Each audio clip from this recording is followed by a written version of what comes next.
Yo, what is up, guys? Episode 35, TGW Tech Gaming Weekly. We are back. What is good? What's good? What's good, Oh, Brian? there's a lot of things that are good. This Earl Grey tea with cinnamon and milk is really good. Yeah, that's, And that's that sounds really not American. well, I don't know, man. The health benefits of cinnamon have to be realized in Other order health for one benefits to to. cinnamon? Yeah, man. It's insane. You should look it up. Does it make you more virile? No, it helps your body like I don't know utilize energy more. So Does it, if you're like does it have like antioxidants and shit? yeah, but if you're a diabetic and stuff, it's really good too. So Oh, okay. Are you diabetic? yeah, nah, my dad is though. So Oh, okay. yeah. So is that how you know about the cinnamon? Yeah. So that's it's better to be was it proactive? Yeah, that's the word I'm looking Yes. for. So yeah, Yes. Random Frank P's in the comments too. So Oh, what's hey up, Frank P? what's up? Yeah, what's up, What's up, Frank Frank?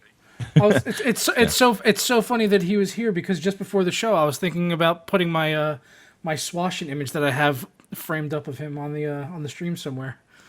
I figured we weren't getting much. I figured we weren't getting much use out of the tweet your questions at Tech Gaming Weekly. I thought of that because I know he's such a big Swashin fan. Him and I are for people that don't know, we're secretly presidents of the Swashin fan club.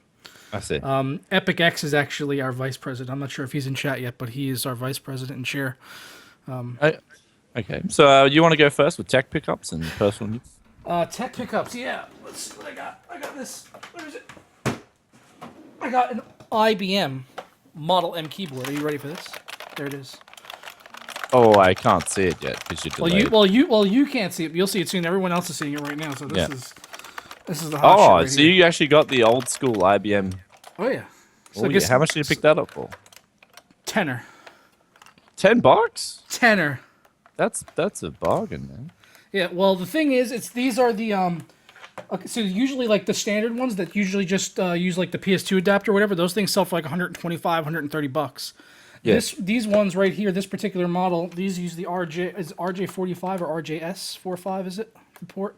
It looks like Yeah. a phone jack, like Ethernet basically. Oh, RJ45.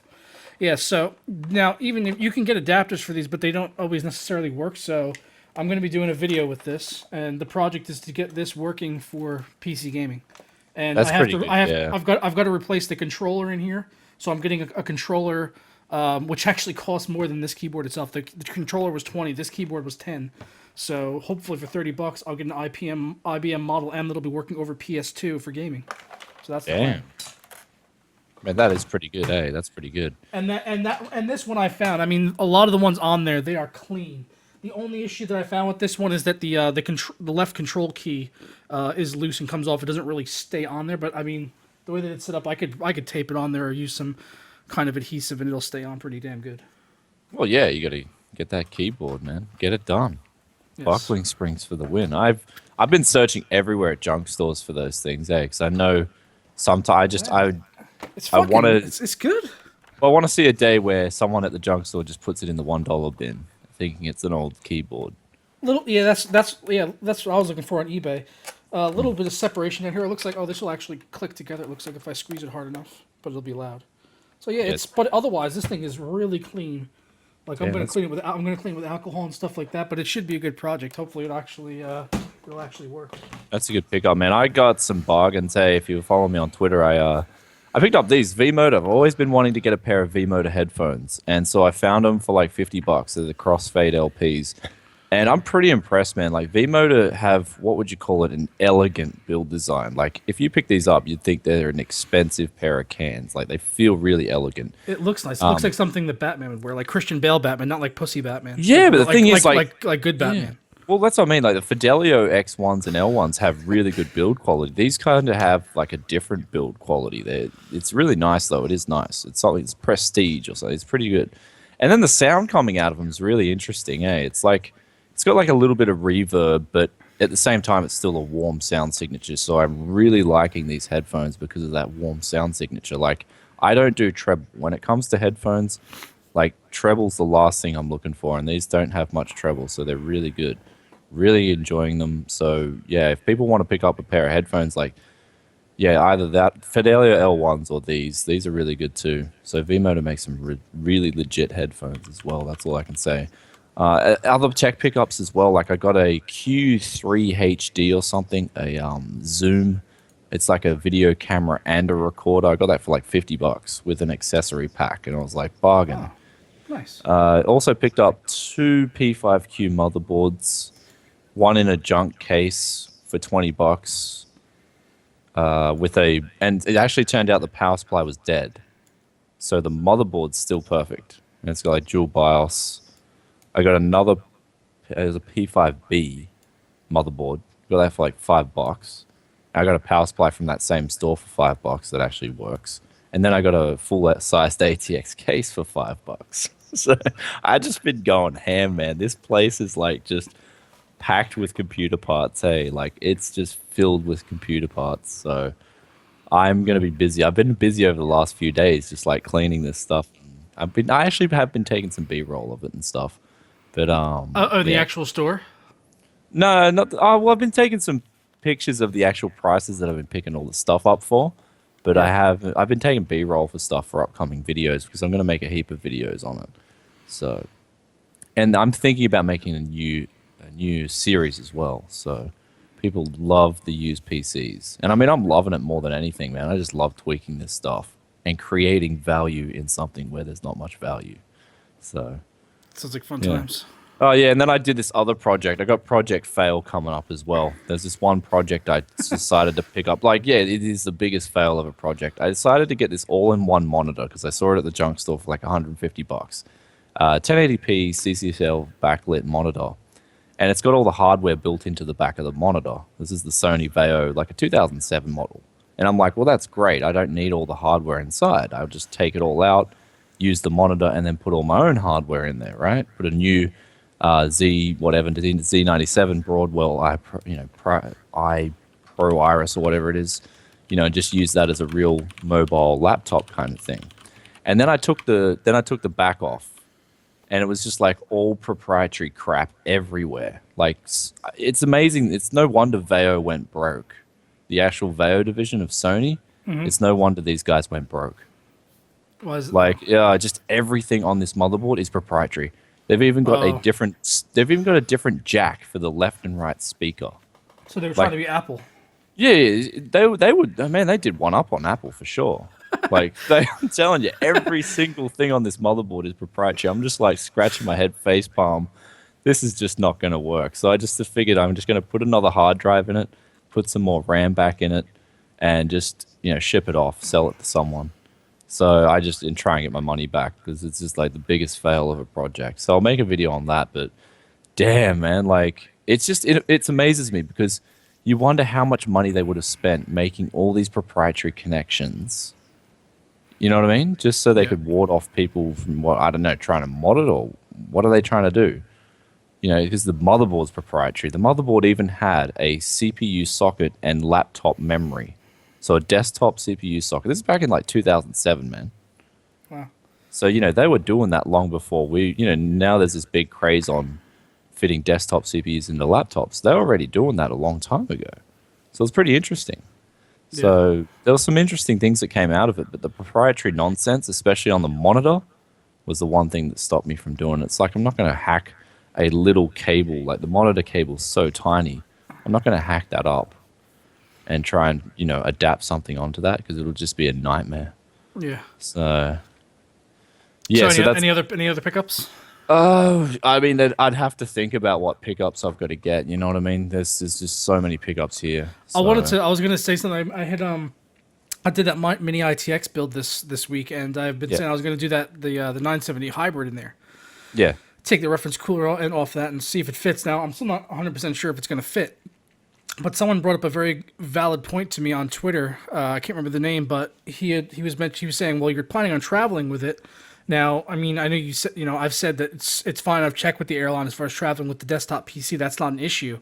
But he raised the point about the liquid from the liquid cooler. That could be an issue with the carry-on because for carry-on to planes, they have a big issue with carrying liquids onto planes, even drinks or water. Yeah, true. Like water, any kind of liquid at all there, they don't let you on with it. So that's true. That could be a major issue right there. I think I'm still gonna do the video and try to still do the build and all that. See if I can do liquid cooled on there.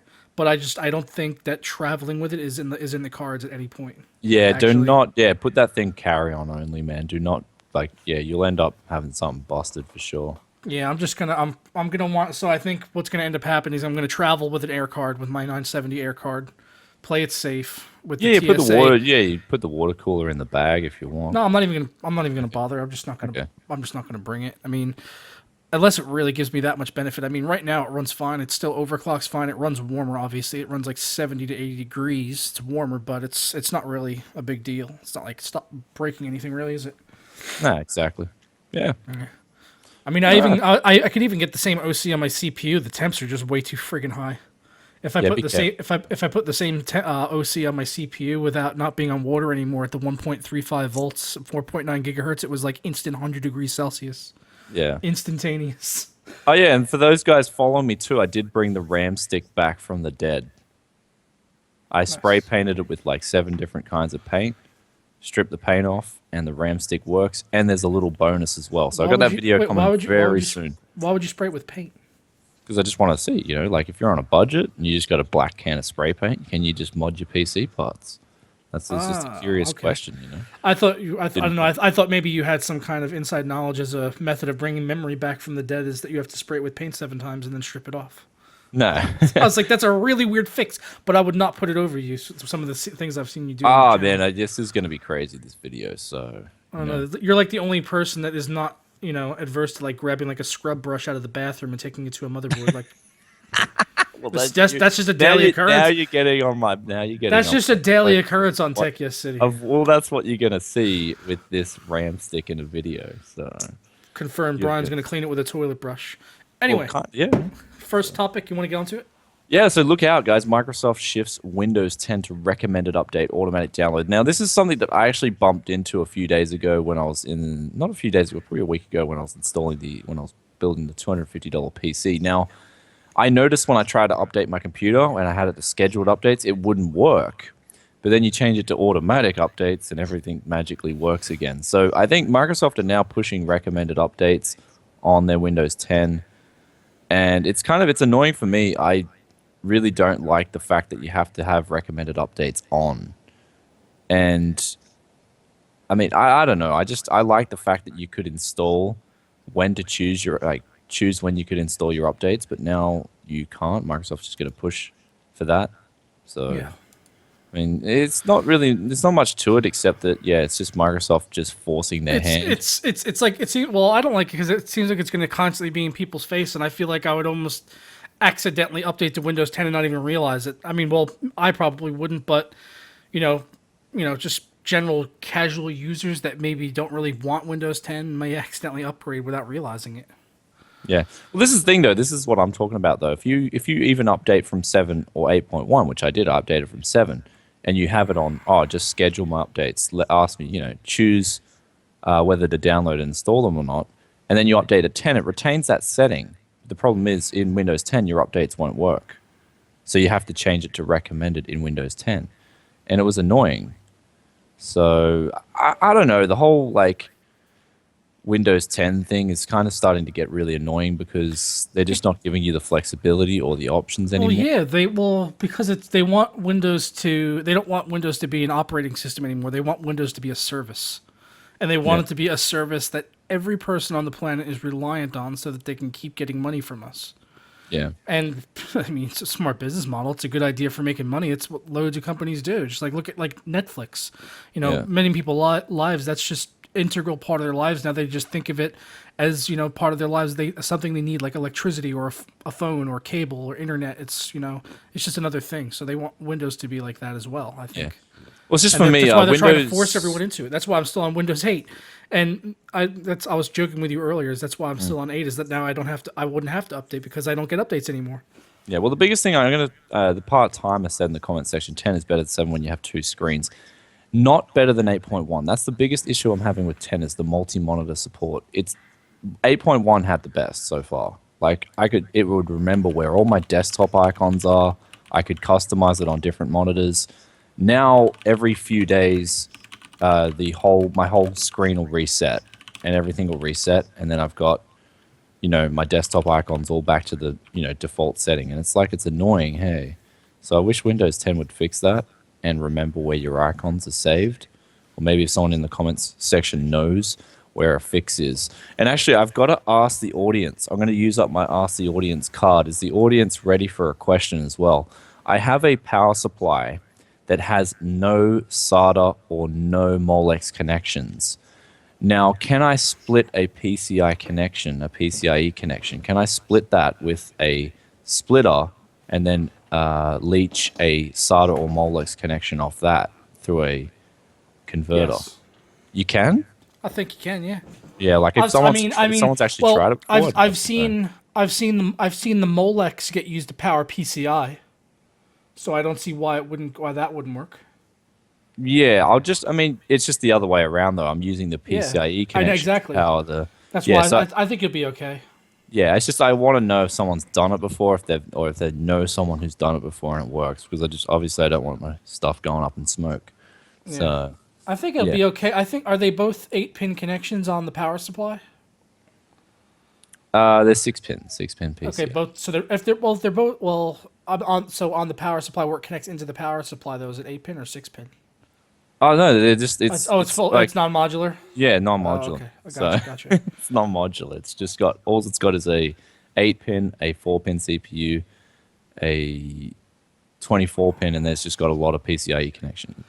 Yeah, people are asking in the chat, single rail or multi-rail? Yeah, I mean, I've got the adapters here. It's just I don't want to try it yet, and I don't want to. Obviously, I don't want to blow up any parts. Maybe I should just go down and buy a Pentium 4. I think people are right though. I don't think you'll. As long as I don't think it's really that big of an issue. I think it's if you're plugged into the power supply, you're plugged into the power supply. I don't think it's. Yeah. I don't think if as long as you're able to connect to another port and it's getting power, I don't think it's going to be like getting so much power that it's going to fry the component you're using or something. I mean, I can always just go down because I've tried to look up on Google or someone else who's done it, and I can't find an answer, like a definitive answer. I mean, I've got it right here. I can just show you guys what I mean exactly, but I guess everyone in the comments already knows. So, and yeah. So anyway, that's just my question. Yeah, if someone's actually done it before, because it's actually a really good power supply. It's got like 4 volt. It's got 4 different 12-volt rails, and it's got a lot of amps on there. It's a decent power supply, Antec power supply, 650 watt. So I'd love to use it in a build. Nice. Yeah. Anyway, that's just the question for the audience. So if someone's actually done it before, if they know that it works, definitely, then let me know. If not, then I'll probably just go down and get a Pentium 4. Speaking of builds, if you were planning on doing one of those non-KOC Skylake motherboards for a build. Looks like that's not going to be happening anymore, eh? Yeah, exactly. So then, and you use non-K on Skylake motherboards to be banned with a BIOS update. Now, we did see this with Haswell before. I noticed with the B85 and the H81s, they were rolling out BIOS updates, especially with that Pentium, the 3258 that was released. I think Intel kind of allowed that, but then people were using that to overclock different kinds of CPUs. And they kind of put a stop to that. I mean, it was mainly with the, you had the non-Z overclock with the Haswells. This time around, though, if you get a Z170, you can overclock non-K CPUs, which is, I reckon this time around, it's even better because that i5 that's like clocked at 2.7 gigahertz or whatever, you can get a beast overclock out of that thing on the proper motherboard. And so you're getting a lot of value there. And so basically the whole thing to come out of this is if you are planning to do a Skylake build, then go grab the BIOS now for whatever board you want to get. Yeah, Commodore just asked about it. It's what we were talking about before the show is like download the BIOS, save it or something like that. It's not like it'll be impossible to find anywhere. I'm sure these things will probably be up on like Guru 3D and every other forum you could find out there. I'm sure. And yes, downgrading the BIOS does work. I did that on my B85 Pro Gamer. The first BIOS iteration allowed you to get more speeds out of the multiplier on the B85 Pro Gamer. Every other BIOS after that didn't work. So yeah, grab the BIOS now that has the non K overclock and just keep it. If you I'm guessing this is like a licensing thing between the board partners and Intel, yeah, where Intel's basically saying you guys got to implement this update that's going to brick it or whatever. Well, what's happened is they probably looked at the sales and the i5, whatever it is, the one that's it's like this one's cheaper. Why is everyone's buying the cheaper one? Yeah. Hey guys, I didn't It's do like anything. we only make these things as joke. We didn't know anyone actually bought these things without the K on it. Yeah. Well, that's pretty much what's happening. So I'm really liking that because, and then of course you can get an i7 non-K, and again, don't have to pay Intel $40 for the It's K utterly license. pointless. I mean, I don't know what the point is. Even if you're not going to overclock, have no intention of ever overclocking. The price difference is like $10. Just give No, it. it's like 40 in Japan, man, just for a K versus a Really? non-K. It's like 10 It's a $20 joke. here. It's like 10 20 Okay. Well, bucks. 10's alright, but I mean 40's out of the question just for a K. Just for the ability to overclock your CPU. I just think it's ridiculous. I would So, disagree. I mean, for me personally, I would I pay that mean, no, I mean, if I of had course, to. You I know? would pay that, yes, because I want to overclock. But I'm talking about just all they're Yeah. doing, Intel, all they're doing is essentially allowing you to overclock. They're charging $40 for it. Like, Yeah. it's a joke. So, Yeah. that's just my stance. Hypnotic one. He said we should have a repository for all the good BIOS. I think we do. It's called Guru 3D. Yeah. They are Yeah. the repository for all drivers, all NVIDIA and every driver you can possibly think of. Guru Yeah. 3D. So we want to move on to AMD's new Zeppelin CPU spotted. So it features 32 CPU cores. Now, is this? I mean, see, the thing that I'm worried about here is it doesn't say 64 threads. So is this a hint that Zen's still going to be inherently the same thing as Bulldozer and Excavate? All their previous architectures.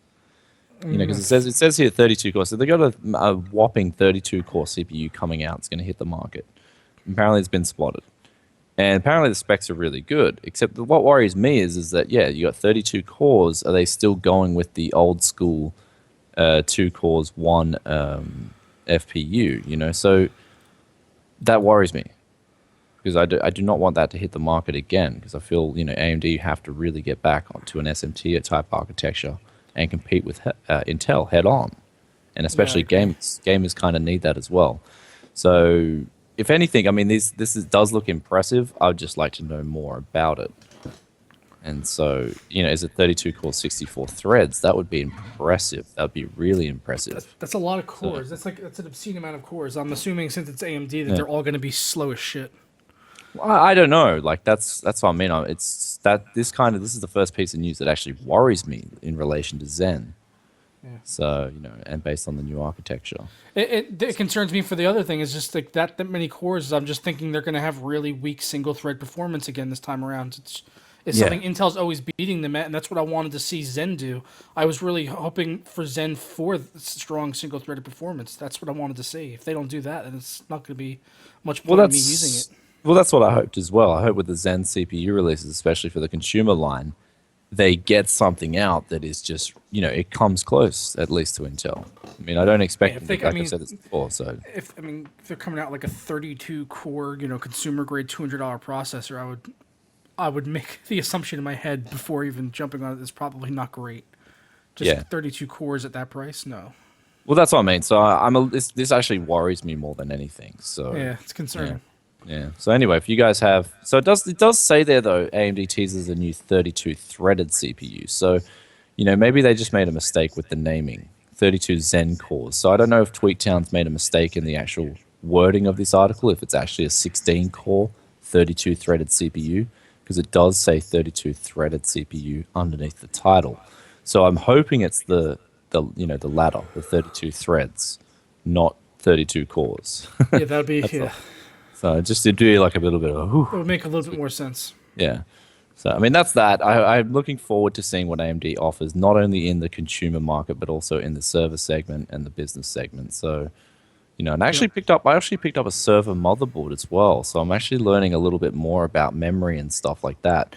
The best memory to get, in my opinion, is unbuffered ECC memory. Yeah, ECC. Yeah. Yeah, no, but That's what I was gonna unbuffered as well. Unbuffered. Yeah. It'll like work in everything. Yeah. So yeah, the buffered stuff only works in server boards, and then of course unbuffered non-ECC sometimes won't work in server boards. So it's just funny. Like I was looking at all these differences. I'm like, why isn't my memory working? Because the guy supplied memory with the motherboard, the server motherboard, and I was like, why isn't the memory working? And then I realized 2 of the sticks were non-ECC, and one of the sticks was ECC. I'm like, Who does that? Why does he send this memory with this board? I'm diagnosing BIOS codes and stuff like that, but anyway. All right, so AMD Fury X2 should see. Do you want to move on to this topic? The Yeah, AMD yeah, radar. I've got it up, man. I was just, Yeah. I'm surprised this thing is still coming out, man. It seems like it's the end of this life cycle already on this thing. It's like, why That's didn't you come out with this exactly like what I 6 months said, yeah. ago? That's exactly what I said to myself. Why is this coming out now, kind of thing? Like, I mean, I thought the R9 295X2 was a pretty kick-ass card. That came out late as well, and so did the 690. I guess this has always been tradition. They always come out kind of late. I mean, just But and again, that's what I was going to say with this. It depends on the price. What are they going to price this thing at? You know, if it's just double to what a Fury is, I can see it selling pretty well. I think it's going to be under. I think they're going to want Yeah. doing. I think when this comes out, there's going to be a price drop, and I think this is going to wind up listing for like around $899. I think it's Yep. going to get a pretty. They're going to get a pretty decent price drop on the regular Furies, and this is going to be $899. Yeah, but again, what really worries me is there's still that 4 GB limit, of the HBM. Yes. So that is, and even though it's HBM, you still only got 4 GB there. So I mean, Well, I mean, is would- that really are there really that many titles where that's actually a limiting factor though? at or is, 4K? At 4K, man, yeah, at 4K, yeah. yeah, that's what you'd be buying this thing for, surely, right? So no. you know, if I was getting a Fury X2, like a monster $1,500 card or whatever they're going to charge for it. I wouldn't buy anything for 4K yet personally, but that's me. Well, I think- mean, I'm still of the opinion that the graphics hardware isn't ready for 4K. well, Pascal and the next Polaris, they should. Oh be yeah, ready. next one's hopefully, yeah. But I still don't think it's going to be amazing. Yeah, I don't know. I'm a little bit surprised this time around. It'd be interesting to see how the market actually takes this especially with the 4 GB limit there on HBM. So I think I'm people underestimate how taxing 4K is on the CPU. I don't see too many people looking at that. I mean, when I used to be running on an i5, if I were to load up a video even in 4K, I would see my CPU usage skyrocket just watching videos. yeah, it depends. Depends on how the game's coded. I mean, generally you won't see too much of a CPU performance hit going from 1080p to 4K. You'll see more of the graphics side. You know, I had seen a CPU hit at i5 to the point where I was like, I'm not willing to make the jump to having a 4K screen even as a secondary without jumping up to an i7 or X99. it's something that's actually a good topic. I'll actually look into that and just do testing. I think it is worth looking. I think Yeah. I'm sure an i7 is probably going to be fine, like a 4790K or something. But my i5, like if I were to load up just a movie in 4K on like a VLC or a Media Player Classic, my CPU would go to like 40% usage. Yeah, but that's different. That's Massive. because the CPU's pretty much doing all the work with the video. You know, Yeah. especially if it's H.264. Is it MP4?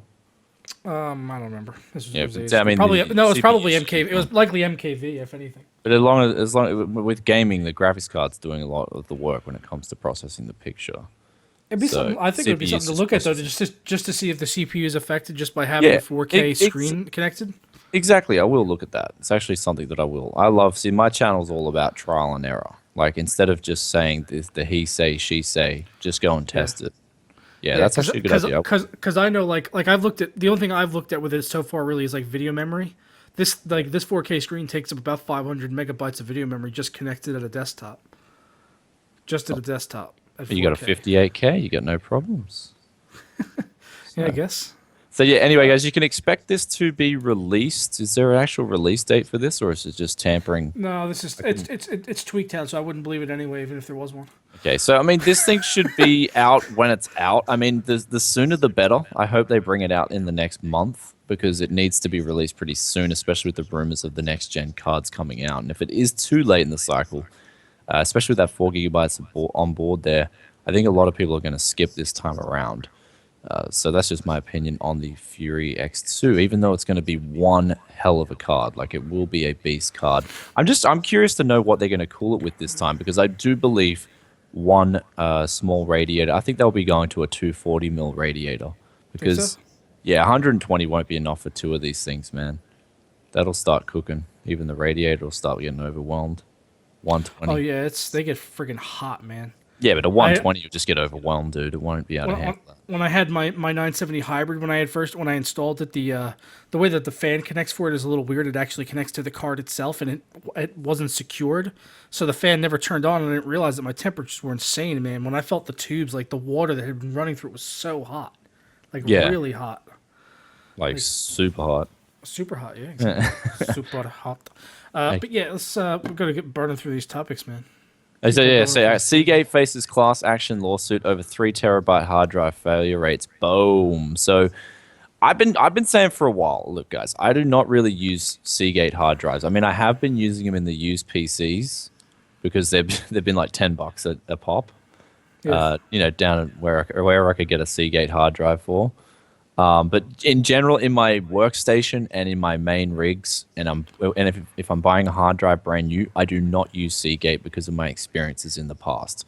It's the only drives that I've had and my friends have had that have failed, and like within a year, within 2 years. Everything else I use Western Digital generally. That's just been me. Yeah. Now coming out with an article like this, apparently their 3 terabyte models were just failing. I mean, look at that failure rate, 32%. I know, and I just want to say that's backing up like things I've been saying for like years on my channel with the HGST drives being the best.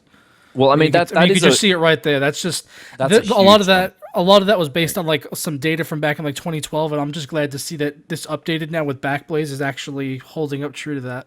Yeah. And it's I've got to point out I remember watching Linus on a live show, and he was just saying this is absolute BS. This is, they could have had the hard drive on a different rack. And I'm like, well, if Linus actually studied statistics, he would realize that even a small sample size, even one a lot smaller than Backblaze's sample size, would be fairly accurate, and there'd be a strong coefficient of correlation there.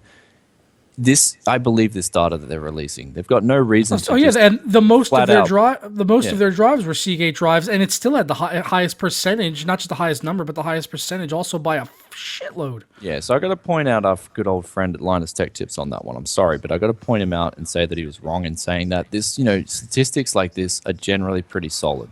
Seagate drives, on average, are failing more than a lot of the other competitors' drives, and I know this from my personal experience. I know this is the case.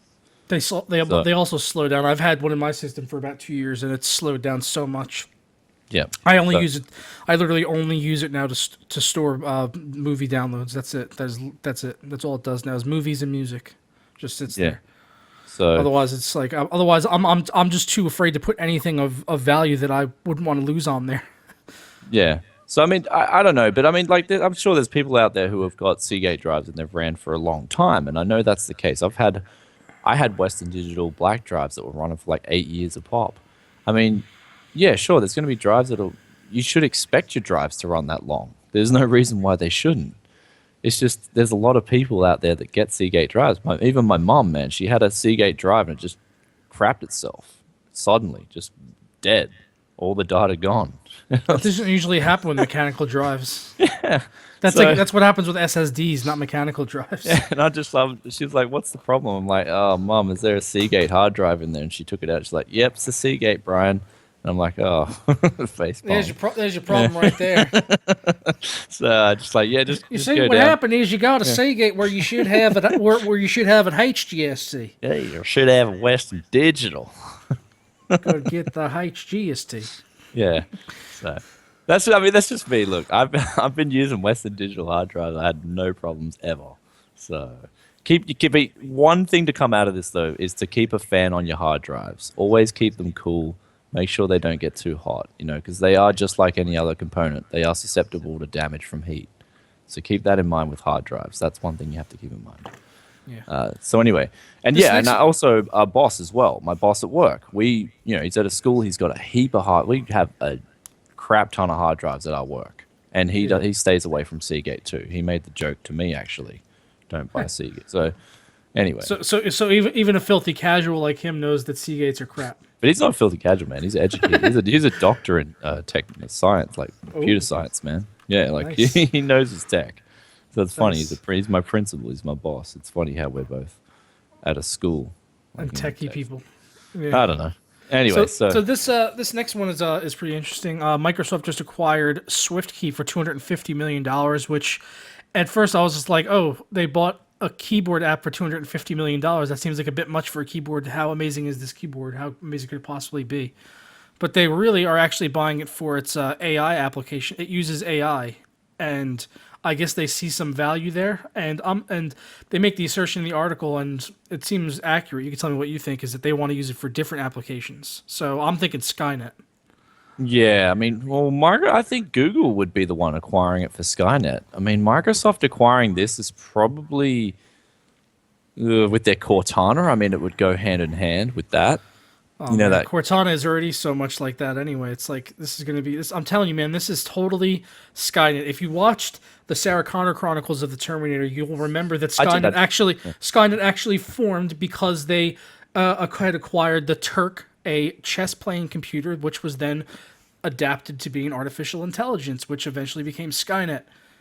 How is that any different from this? They're adapting a technology made for a keyboard to predict text, and now they want to maybe make it into an artificial intelligence to take over the world. Oh, it's like when you're typing something into Google. You know how it has I mean, on a basic foundation, it's like, you know how you type in something and it gives you a recommendation. It's essentially what they're doing with this. I'm sure is that it's just for you. It's tailored for you.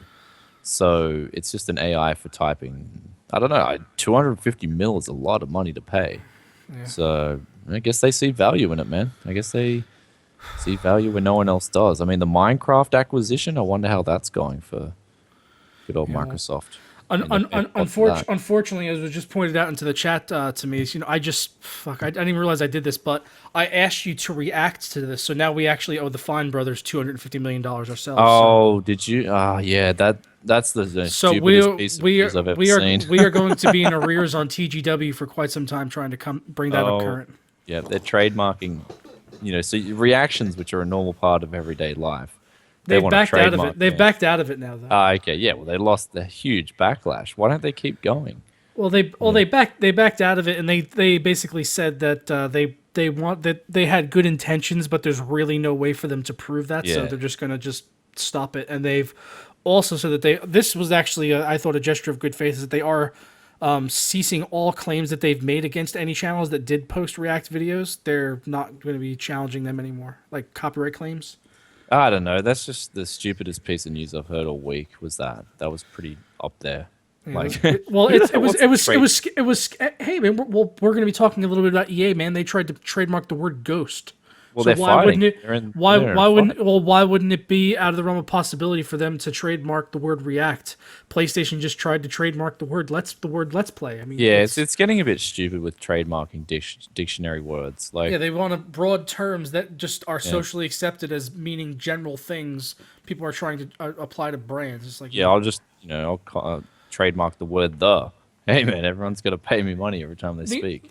The only circumstance that I could actually think of in my head where that would even apply is Googling. Like, Google it. That's the only one where a company's name has literally become a verb. Yeah, that's it. That's fair enough. Like, I could see Google trademarking that or whatever. Google it. But yeah, like even though they wouldn't, though, it's free advertising from them. If React had come up with a new word for reacting that became the new accepted word for reacting to things, then I could maybe see it. But still, exactly right. Yeah. If you invent a new word, then you could trademark it, like Google. Yeah, completely that's not a new word. I'm sorry, that's not a new word. Yeah. Shit. But Google it. I mean, Google don't care though, because that's free advertising for their website. Google it. Yeah. Well, and if you got a problem, you could always Google it. Yeah. So you want to talk about Fable Legends? Yeah, so apparently Fable Legends on DX12 is apparently, and this is a lot of apparents. I mean, it's another WCCF Tech article. So you're extracting 40% more performance out of the DX12 update. And apparently this is going to trickle down to the Xbox One. And they're achieving similar performance improvements there as well. So, I mean, it's good news. It's definitely good news that what we can expect out of DX12.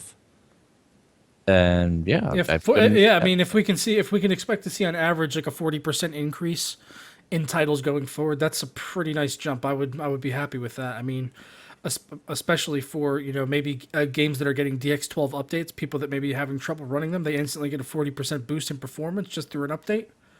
Yeah, can't complain about that. So, well, that's what I mean. It looks really good. I mean, we can utilize that hardware better. I'm all for it. So, If you've actually got the hardware that can support it still. Too. yeah. So, it does look very promising. I'm looking forward to DX12. So, I'm just wondering, like, there's usually a downside. So, I'm wondering if there is a downside that we're not hearing about with DX12. I'm sure Is it essentially more harder to program games No. with DX12 than it is DX11? I don't know. No, it's easier. Okay. It's easier because they don't have to do as many steps. Things that they used to have to. I know, but we're talking but programming that for hundreds and hundreds of different SKUs of graphics cards. You know what I mean? Oh, okay. I see what you're saying. That's what makes DX12 a good thing. Yeah. So I'm just wondering what kind of the ongoing support with graphics cards is going to be like with DX12. We're going to see more problems.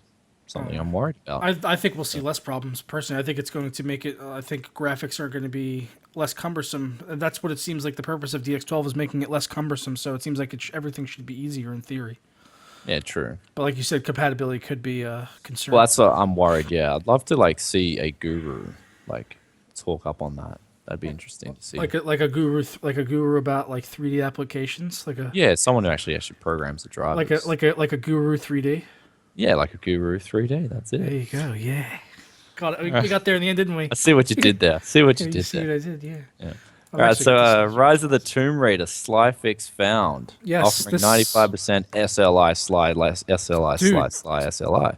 Dude, scaling on 2 NVIDIA GPUs. Dude, this is like the best SLI fix ever made, I think. Well, it came pretty quick. I got to give him credit. It was instant. Like I did Angry Fat Guy video, and then this was up, and I put it on. It was instantly went from the 50 frames I was getting to 130. It's basically the way SLI should be in every single game as a result of a community fix using the SLI bits.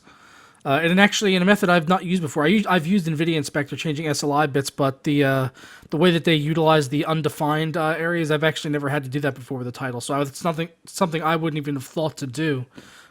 So I'm glad this got posted really quick and it's SLI sorted out. It makes me wonder why we've got to fix it. What's the reason for not releasing this anyway? Is it because they are trying to deliberately? No, I think honest. This is the way I think about it with SLI is, I think that is probably one of the last things they ever do in development is SLI support. That's probably the last thing they focus on is that. It's I think PC already gets pushed to the back burner on a lot of titles, not all titles obviously, but on a lot of console-centric titles, let's say, I think PC is pushed to the back burner towards the end anyway, and optimization is pushed even further to the end of that, so SLI is probably even further back on that. It's just... Well, I mean, your SLI customers are an important base. Regardless of how small they are, they still are paying very good money. They're paying double. And not only that, but if you think about it, I mean, people that have SLI, they've got powerful computers like me. They're the people that are more likely to be creating content. I mean, they're more vocal group, I would think. Yeah, it's just I'm surprised that something this easy, something this easy to do is not done by NVIDIA themselves. They're just, all right, look, they should just recommend it or put up a message there. SLI works, but it's not recommended or something, even if it is a bit shaky. You know what I mean? They should at least give people the option to choose. They shouldn't just disable SLI and say, no, you've got to go do some, dodgy internet fix to get your game running properly. I think that's the biggest thing that comes out of it. It's a disappointment. I'm disappointed with NVIDIA for doing this, especially because the group of people who pay that good money for the SLI are not be able to utilize it unless they do, a dodgy, shaky fix. Yeah, I've had to do quite a few of them myself when games come out, and it's just SLI just doesn't even initialize, and I have to fix it myself. We're going to be talking about American Truck Simulator shortly. That came out yesterday. It didn't have any SLI bits at all, so I had to go and manually add in the ones from Euro Truck Simulator 2, which worked fine. Yeah, but it's just one of those things. You get accustomed to it with SLI, so you don't even. I mean, if I were to make a video every time I had to go in and change something for an SLI bit, then my channel would just be the SLI channel. Oh wait, it is. It is the SLI channel. Sorry. Yeah, well there you go. You're on cloud 9 with SLI. Yep. So, all right, we're going to move on to this next one, GOG. GOG, good old games, good old people, just good shit, man. So now they're selling still in development games, which is pretty cool. I actually like it. Well, it didn't work out so well for Steam. I mean, it's been a massive just nightmare for them, but I trust GOG a little bit more with this because they're not Steam. Mostly because they're not Steam, and also because they're DRM free, which is good. I love DRM free. I like, being able to roll back updates, and this is also coming along with their new return policy. Like, so you have 14 days, Yeah. no time. You can get the game. You can play it for 2 weeks as much as you want, and get a refund after at that. And that's them putting a lot of trust and faith in their community to not abuse it.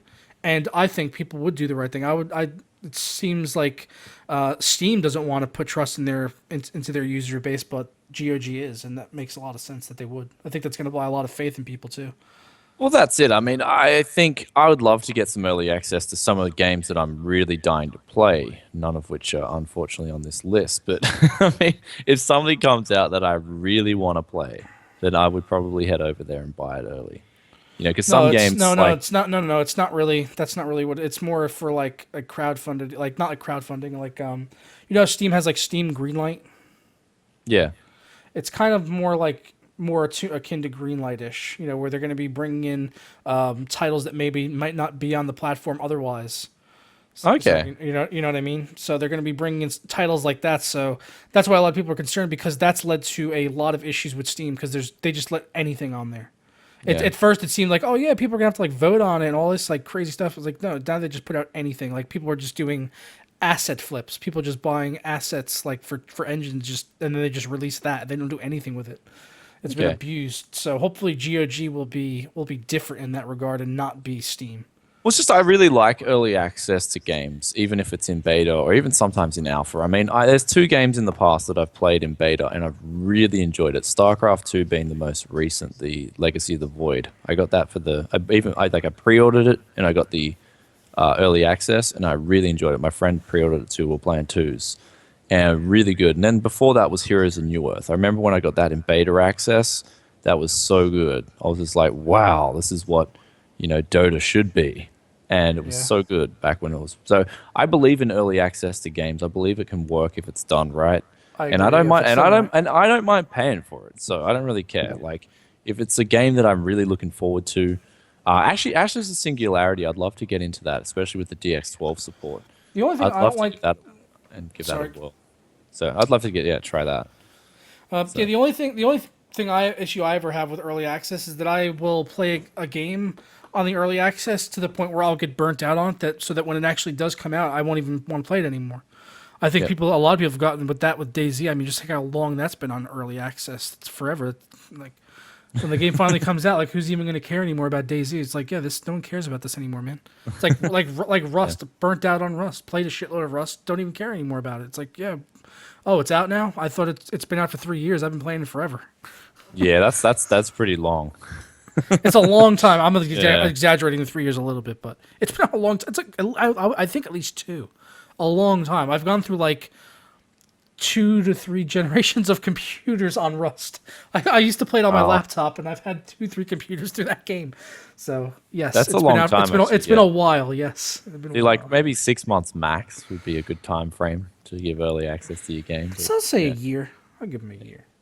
All right, anyway, so we want to move on to this Witness $40 experiment worked. So yeah, this was interesting. Witness came out recently. It's a really interesting open world puzzle game. It's got really good fan reviews. People are enjoying it quite a bit. The guy that made it is actually the guy that made Braid, which came out towards the beginning of Xbox Live's life cycle. Kind of really one of the games that really launched the whole indie popularity at that time. It still continues to today.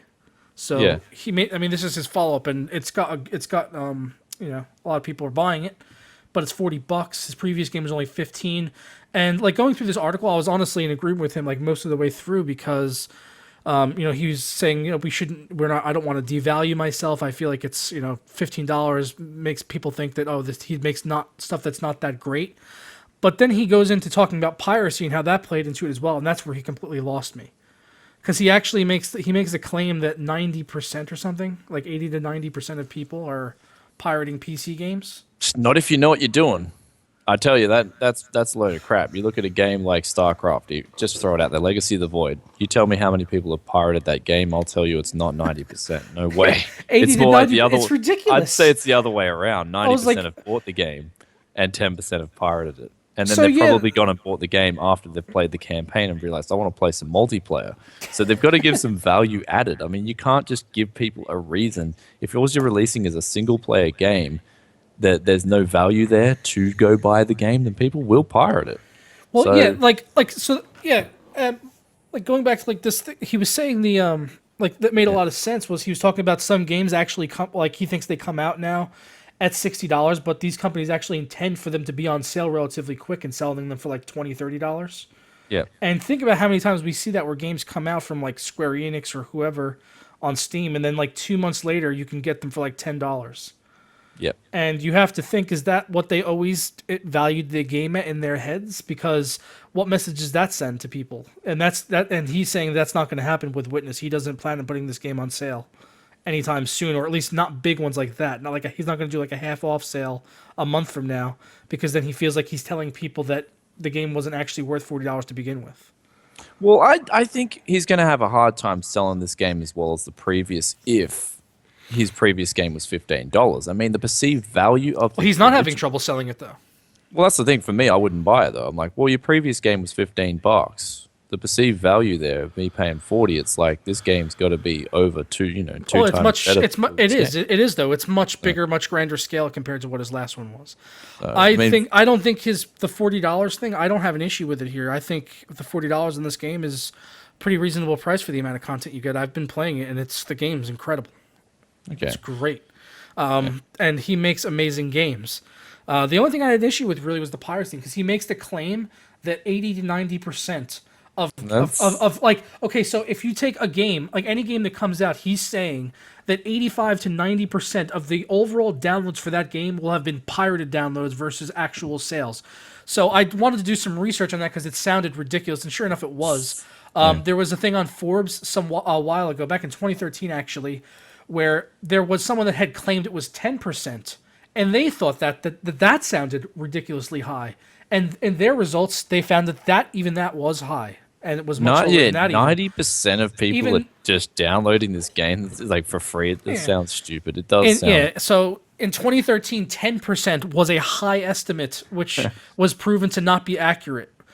So 90%, no, he's literally pulled that number out of his ass. That's what I mean. For me, I'm not buying this game though. I'm not even interested in it. Like Jonathan Blow. Well, if Jonathan Blow drops it down to $20, I might think about it. So, yeah, drop the price. He'll succumb. He'll be like, oh, this game stopped selling now. I'm gonna drop it down to 20. So I don't know, man. I think that number is just like a made up number out of nowhere. I think you're perfectly absolutely right there. Yes, I think people shouldn't talk out of their ass when they don't need to. So yeah, that is clearly talking out of your ass. 85 to 90% of the people are just downloading the game for free.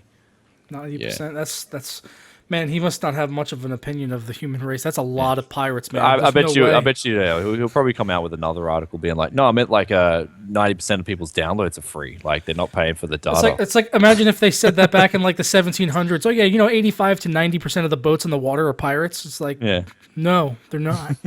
Yeah, pretty if they much. were, no one would get anywhere. Yeah, yeah, everyone just be getting, you just jump out of the sea. So you want to talk about Rainbow? Give me your copy of Witness, or I'll kill you. Take my copy, sir. I say I have some more. All right, so we got Tom Clancy's Rainbow Six Siege first major content. You want to talk about this? I don't really play. I'll break this down for people. So, they finally rolled out a really good patch yesterday for Rainbow Six Siege. They've been on top of it with putting out patches. So they put out a patch yesterday, but it also brought in new content. They put out a new map, which is available to everyone free. No one has to pay for it. And if you did get the season pass, you got 2 new operators straight away yesterday. And then for everyone else, they'll have access to those operators a week from yesterday, and they'll be able to unlock them with in-game currency. So, or you can buy them for $5 if you want to, but you can get them just through in-game unlocks, which is good. So far, I've played with the operators; they're both pretty good. The woman Frost on defense, she's actually really good. She has like these bear trap type things. They look like gigantic mouse traps, and they're awesome. You like put them under a window, so like someone climbs in through the window, and it's instant kill. They just go through it and get down. It just like thump, closes on them and puts them down. It's great. And other fixes they brought to the game are good too. They've made quite a few UI fixes, like letting us know which game mode we're actually playing on the character selection screen, increasing the range of flashbangs and Blitz's shield. So a lot of balancing things that needed to Okay, come so to the they're game. balancing out the game as well. That's pretty good then. Yeah, I it was like it was that. a new content for free and a good bug fix patch. So I can't complain about it. There we go. Ubisoft's been doing good with Siege. I just hope that more people get on it and the game doesn't go away soon because that's what I'm afraid of. That not enough people are going to play it. Yeah. Yeah. So, all right. Do we want to talk about this next article? Cliffy B. Yeah. So, yeah, campaigns are usually cost 75% of the budget. So, back with the Call of Duty, so they work with the Call of Duty series, and they said, they usually cost 75% of the budget. And for me, that's kind of like, well, if you're putting Call of Duty maybe because they pay Kevin Spacey. Yeah, but I mean, if you're paying that much money on a campaign, it shows that how much you're not putting into the engine and into the actual game itself, which is sad. And this is what I've critiqued about, especially the Call of Duty series, is they need to freaking overhaul the game. I don't believe this number either. I think he pulled this number out of his ass. Yeah, I mean, I don't know. I think 75% of the cost goes to marketing, if anything. Yeah, I mean, marketing, fair enough. We've talked about that, remember, with Destiny and Call of Duty, and we looked at the numbers and how much of it was marketing. That's why I don't believe this number for a second. Well, that's what I mean. Marketing is a huge thing, and I wouldn't critique them for spending it on marketing. But if they're putting 75% of the budget into the campaign, these guys really need to rethink their strategy, or, again, whoever's still in the interview is just talking out of their ass. So. Exactly. I'm not going to put much. I'm not going to put much stock into this, and going to call for maybe we should just move on because it's just another guy pulling a number straight out of his ass that has absolutely no factual basis whatsoever. So we're just talking about something Cliffy B said. Yeah, but even if it was factual, it's like it just looks bad for your company. It looks really bad for the Call of Duty series if they are blowing 75% of their budget on the freaking campaign. Because it just shows how much they're not putting into the actual game, which is where they need to put the money, especially with Black Ops 3, which was atrocious. I mean, I'm still getting messages from people who are messaging me that, oh man, my specs, and they got decent specs, right? They don't have a high-end computer, but they've got a decent rig that should be able to play this game at 1080p, and they're telling me they got stuttering problems, and I'm like, shit, what do you do then? The game should run. I mean, Black Ops 2 ran really well on a lot of different hardware. And it's just sad that, Black Ops 3 doesn't. And, they've taken that Ghosts attitude where, hey, let's just release a game where we don't give a shit about PC players. And so that's what really pisses me off about Call of Duty. And then they come out with this, 75% of the budget. Yeah. Well, that's why I'm more about just, playing good games nowadays, man. Like, I just finished Witcher 3 last night, man. What a fucking game. Yeah. What a game. Like, start to finish, the content, just so much there to do, and I still haven't done everything. I've done all the side quests, all the treasure hunts, all that shit, but there's still more to do, even though I've beaten the game. There's still loads to do. Yeah, true. It's a good game. So that's why I want more games like that. I want another. Can we have Witcher 4 now? I just want Witcher 4. All right, let's talk about American. You wanted to talk about this American Truck Simulator rolling out today, so it's early. Well, yesterday actually, it was supposed to come out today. I've been waiting for this game for ages, but it actually came out yesterday, a day early. They just came out of nowhere yesterday. It's like, hey guys, we're releasing the game a day early. So I was like, all right, American Truck Simulator, let's play the game a day early. Yep. It's it's on the same exact engine and everything as Euro Truck so far. Just brief first impressions. I mean, it runs well enough, but it's still limited to only 2 cores. No hyper-threading advantage here. It's because it's on an old DX9 engine, just like Euro Truck. So it's not great as far as that stuff is concerned, but it's not really that hard to run either. But it looks good, and I loved Euro Truck. This is just more of that. There's definitely less cities in this one, way less. It's pretty lacking as far as amount of content is there. So that's some parts of it are disappointing, but for $20, I was happy to pay for it because I paid $20 for each of the expansions for Euro Truck, which was I paid $20 for Poland. So yeah, I paid $20 to add in the US. Why not? There you go. Get your truck simulator out. So, I mean, I don't really have anything to add on there. I just don't have time to play the game, unfortunately, even though I'd like to take a look at it. But it's a good game, man. So many people look at it and they want to judge it on paper and just say, oh, you drive trucks. That sounds so stupid. But There's more to it than that, and it's like everyone I've gotten to actually sit down and try Euro Truck that hated, like, talk shit about it at first, wound up loving it and playing it for hours and hours and hours. So, yeah, that's all I gotta say to those people. But anyway, you want to move on to eBay, EA, and Ubisoft talking about this Ghost trademark? Yeah, no, I mean, I'm on the side of Ubisoft here, and I never thought I'd say this, but I kind of agree with Ubisoft in this. EA shouldn't be trademarking. So EA essentially are trying to trademark the word Ghost with their franchise. Obviously, Ubisoft have a big problem with that with their Ghost Recon series, for example. So I mean, again, this comes back to the whole trademarking simple dictionary words or words that are based in simple vocabulary. You don't trademark the word ghost. I mean, what the hell? I mean, there's a lot of games out there that use ghost in their titles. You can't just go and trademark it. Like, I think this should be blocked. I think it should be rejected. I mean, EA need to come up with their own freaking words. Again, we spoke about this. This just ties in with everything we spoke about before. And I think, hopefully Ubisoft do get the motion granted and they do block this stupid, proposal. But it's like with EA and Ubisoft, it's like the dark side battling the dark side. It's like I feel like Ubisoft is getting an injunction just so they can turn around and they can get the trademark instead. Yeah, it's like I don't want anyone to win here. I just want them to just know. Neither one of you get to use Ghost anymore. Well, that's it. I mean, it's like Palpatine. That's it. If you guys can't be nice and both use Ghost, neither of you get to use it. Well, that's it. It's like Palpatine versus Darth Maul. Take your pick. Who do you want to? Actually, I want Darth Maul to win. So Darth Maul's a bitch. So yeah, I don't know. Trademarking the word ghost, absolutely not on. Especially since there's just so many games, not just Ubisoft. There's so many other games out there that use the word ghost. So we're gonna see it ghost and then trademark. That'd just be stupid seeing that. So I mean, actually trademarking a title like Ghost Recon Wildlands or something, I could understand you trademarking that particular name, but not the word ghost. No way. So anyway, stupid article. I think that EA need to rethink and not put themselves they all just back need to into the fucking news. they all need to rethink it and just fucking They all need to rethink these fucking trademark things and just come back down to reality with the rest of the human race and stop trying to fuck over people. Yeah, I don't know what it is with fucking people today that it just seems like their sole goal in life is to either fuck people over or fucking shill them for something. Just fucking be honest. Yeah, I feel like Will Smith in that Concussion movie. Tell the truth. Just tell the fucking truth. Let's get on to some positive news here. Anyway, this is actually really good. So Star Citizen is free to play this week. I'm actually planning to jump on it later today. So it's really good news. We got it free to play. You can check it out. I'm actually really looking forward to this game. It's funny. It's funny. I saw the thing for free to play this week, so I used that as a cue to go and spend more money on it and bought another ship.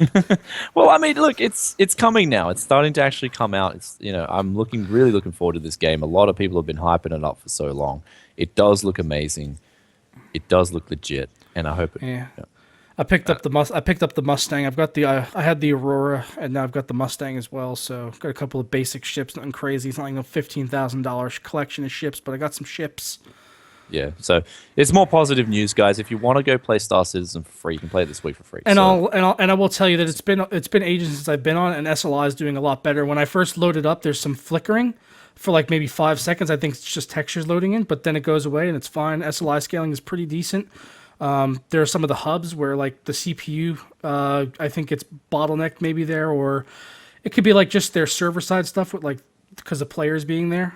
But yeah, the SLI scaling kind of goes down in some of those player hubs there. But I've seen that in a lot of MMOs type things. Hey man, it's still not released yet too. And I mean, multiplayer games are so taxing, right? Like especially if there's a lot of people. Oh yeah, any MMO, even if they look like shit, even if you go to like one of the cities where it's just like loads of people running around, it just drags down the performance. And if you got an AMD CPU in that scenario, then I feel sorry for you. Like literally, it's it's no joke. You're going to have each player on the server is going to be dedicated to one of your cores, and they're going to all be maxed out. Well, no, it's like you're teleporting. Like you can see people teleporting. Hey, this guy's teleporting. And that's not my CPU. It's functionality. AMD CPU is the slogan because in multiplayer games, your opponents will teleport. That's a new feature. That's what they were talking about when they said AMD gaming evolved. Yeah. That's it, eh? All right, anyway, so yeah, Final Fantasy 15 might be, I mean, hopefully with Zen that won't happen though. That's what I'm really hoping. So when I get Zen and when I buy Zen, that'll be the case. So yeah, Final Fantasy 15 might be coming to PC. I mean, I hope it does. This game looks pretty damn good. It does look impressive. I'm looking for a new Final Fantasy experience myself. Obviously with 14 and 13, I never really played them because my friend said, "Nah, don't bother." But this time around, it looks good. So, what are you going to say with Final Fantasy? You're just not interested at all, or what's the go there? Yeah. I'm letting you take this topic. I have zero interest in Final Fantasy as a franchise. I don't like those games. Oh, really? I started out not being a fan of turn-based and the art style, and now that I like turn-based in some games, I still don't like the art style. So, I mean, I don't know, man. I'm really looking forward to this game though because it does look really good, and if it hits PC, then it's gonna have some really good effects on it too. Like it just looks cool. It looks like it's like the Final Fantasy we've been waiting for. I think that's all I'm gonna say. And I mean, especially with Final Fantasy 7 HD remake coming out too, I can extract some value from my PlayStation 4 finally. So I'm looking forward to this game. I don't know, for some reason. So I just thought I'd share it. And is anyone else looking forward to this game? That's what I'm sure loads of people. I know Final Fantasy is a big franchise. You know, I think a lot of it is also I mean, I remember first hearing about Final Fantasy. I think it was Final Fantasy 7. So at that point, I was just like, I'm way too late to this. I can't show up to the party 7 games late. It's a bit imposing. But this time around, I mean, Final Fantasy 15 is real-time combat though. This time around, it's not turn-based. That's why I wanted to mention it too. So it's something maybe you'll like. I've heard that it's more action. I'll look into it. I don't mind like turn-based or real-time. I love both. I mean, I kind of like the Dungeons and Dragons engine where you can kind of real-time turn-based kind of thing. I like that kind of because then you can sort of pause it if you want to and plan out your attacks, or you can just melt through it all if you want to. So I mean, I don't mind either all as long as the game has a good story. It's exciting to play. Sorry. Just to clarify for Maddie, I knew this one was not turn-based. I was saying that I didn't like the previous ones because it was turn-based. That's why I'm just not into the franchise. That's all I was saying about Final Fantasy in general, not just this one. I mean, I really enjoyed 7 and 8. They were really good. Hey man, if it comes out and it's a good action game and a good real-time action game, and everyone's like, this is the next Bayonetta, then I'll probably pick it up. Okay.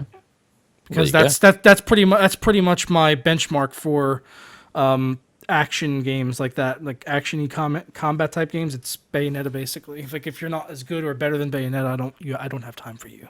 Yeah. Okay, well, I'll try that. So anyway, do you want to move on to StarCraft? We didn't have a lot of time. StarCraft 2 Champion Life arrested for alleged involvement with match fixing. Now, this is just really, really funny because, I mean, we've got, like, you know, you've heard of betting scandals and whatnot, match fixing. It's now coming to online pro gaming. I mean, that is pretty sad, but in a way, it's like, okay, wherever there's money, there's going to be this crap. So I'm glad these people got arrested for match fixing because it's a disgusting practice when people are betting money and it's not even a bet. They're just betting on a match that's fixed. So, yeah. Are you there? Yeah, I'm here. Yeah, I'm listening. I was listening to you to get the skinny on this story. I don't know, because you were like, you were apparently like, you were just so quiet. I'm like, what was there? I was listening and reading at this. I was listening to you and reading at the same time. I was just worried that the Skype call went and crashed. No. I was just listening to you. That's just how good my mic is at noise canceling. Yeah. Continue. Yeah, it is good. Yeah. So anyway, the legendary player Lee Life Swing Hun, I can't really say it properly. Sorry, excuse my Korean. He's been arrested.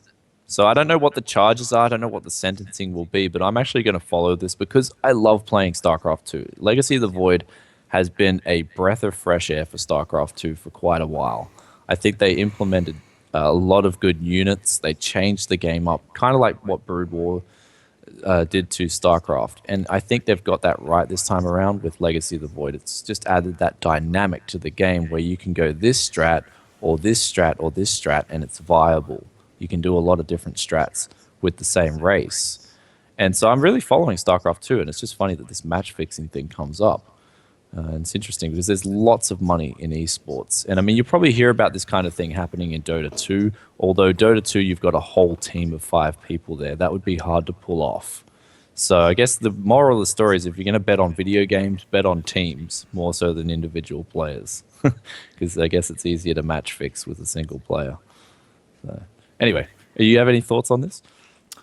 I like Total Biscuit. Okay. And he plays Starcraft too. That's all I know about it. Okay.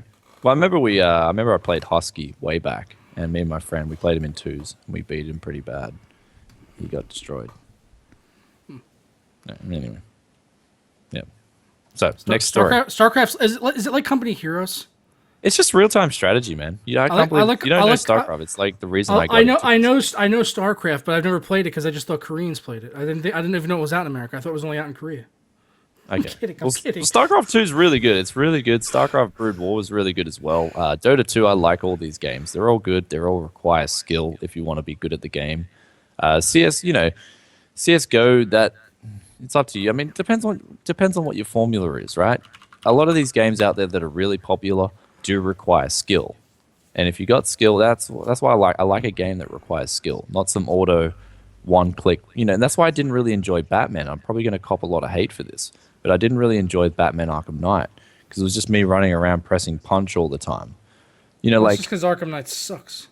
Yeah, but this is the thing. It's just like I'm running around just clicking one button, and then seeing my guy do this hoo, and then fancy slow-mo, and I'm like, this game does not require skill. It's boring. So, that's just me. I didn't really enjoy it, And so for me, what is it? The QuickTime. It's QuickTime events. That's all it is. It's just like QuickTime event simulator. Just like press X because that's the colored button over your head. I feel like I'm playing Simon Says. I mean, at least with Tomb Raider, right? At least in Tomb Raider, you got to aim the gun. You got to do strategies to beat bosses and stuff. It just feels like with Batman, you just got to punch everyone, press a button. So I just really got turned off with that game. And I mean, I haven't really spoken about this in the past, but I guess this comes up, where I want to play games that require me to mash more than 2 buttons. So yeah. Anyway, so yeah, we'll move on to Nintendo. I don't have a lot of time here, so we'll have to we'll do question and answers as well, but I don't have a lot of time. So Nintendo is looking at virtual reality, but don't expect details anytime soon. Now, I guess this follows the trend that everyone is looking to get into VR. I would honestly be sitting on the table and waiting for it to get adopted by a lot of people before I got into VR. Hey, man, Nintendo started the VR trend, okay? Yeah. They're the one that started it with the Virtual Boy, I have you know. Yeah, the Virtual Boy. Yeah. The Virtual Boy's cutting-edge graphics of 1991 is what kicked off this entire trend. This is how Oculus got their entire start. That's what people don't know. They don't realize it. Yeah. The truth is out there. Best game of all time, Satan Payne asked in the question, so I just got to quickly say Baldur's Gate 2. Witcher 3. Baldur's Gate 2, Shadows of Am, baby. Anyway, let's get back on topic here. It's no surprise that Nintendo is getting into VR. I mean, everyone's getting into VR. Like I said before, if I was a company, I'd personally just wait until someone has kind of like a successful formula, copy them, do something a little bit better than what they're doing, and then you're good to go. Business is good. So, yeah. I think that's what Google's probably waiting to do that. It's just another one putting their name into the bit. I don't think they're going to go VR straight out of the gate with their next console, but hey, I could be entirely wrong. This is going in with the last topic I had up. It's just going to integrate it. The Nintendo NX though. Do you think they're going to go VR on the NX? Do you think that's the direction they're going to go? I mean, they've done things in the past with like the Wii and motion controls. They broke ground on that, but they'd be a little bit late to the party this time around. So I don't know. I don't think they're going to go VR on a full-fledged VR on the console. I don't think they're going to do that just yet. I mean, it's a big gamble, and I mean, there's still those issues to overcome, like vertigo and stuff. Like, I really just, I'm not into VR yet. I'm not jumping on the bandwagon. I don't see a new Nintendo console being really doing very well at all. And I mean, what can they really do? They can either go completely first party again, in which case it's probably not going to sell very well because they're not going to have anyone developing for it. Or they can go third party, in which case they're going to be coming in to try to beat Microsoft and Sony in an established space. And it's just, for me, whenever I read Nintendo, it's like, where is Zelda? Where is Zelda on the Wii U? Where is it? I'm waiting for it. I've been waiting for a long time. I've been like, looking hey, for a just reason launch to it. get a. Dude, Yeah. if they launched a Nintendo NX with a new Mario, a new Zelda, and like a new Metroid, that fucking thing would fly off Yeah, but then shelves. but then they're gonna piss off people because they promised them on the Wii U there'd be a Zelda. Like, ah, Whatever. I don't know. I've been thinking about buying a Nintendo for ages. I've thought about buying the Wii. I thought about buying the Wii U because I'm an old school GameCube fan. I used to play GameCube back in the day, Smash Bros. So I was intrigued about it for the Wii U. I'm waiting for them to if they come out with like a console that's going to be able to allow me to play like classic Nintendo titles in like 1080 60 FPS. I will buy one. I'll buy one just to play a few games if they're good games that I want to play at the frame rate and resolution I want to play them at, and I'll buy one and stick it on my desk and hook it up to my monitor and play it occasionally. I don't care. But Well, just do that. I Make what I want. I What was people thinking actually about getting a want. Wii U. I was thinking about getting a Wii U for Zelda. But it's like no Zelda, no Wii U. They go, they go hand in hand. And I don't want a new Luigi's Mansion. Yeah. New Luigi's Mansion too. That's it. So we need that. We need these games. We need these iconic games.